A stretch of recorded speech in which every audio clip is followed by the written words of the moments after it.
9th April 2025, in a remarkable feat of interagency collaboration and strategic intelligence deployment, operatives of the Kaduna State Police Command Anti-Kidnapping Unit, in conjunction with the Office of the National Security Advisor, successfully rescued 17 victims who had been abducted on 3rd March 2025 from Sacking Power in Niger State.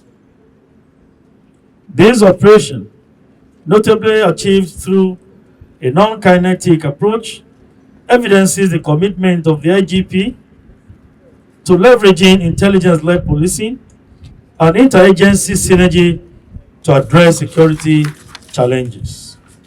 On the same day, 9th of April 2025, operatives of the Anti-Kidnapping Unit, acting on credible intelligence, intercepted a commercial Volkswagen vehicle at the Kawo Central Motor Park in Kaduna.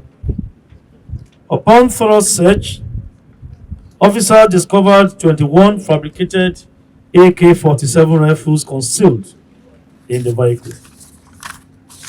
The suspect, identified as Jamiu Sulaiman, a 27-year-old male resident of Rafin Guza in Kaduna, was arrested and is currently in custody helping us carrying out our investigation. During preliminary interrogation, the suspect confessed that he was instructed by a union member to deliver the firearms to an unidentified individual in Kaduna. So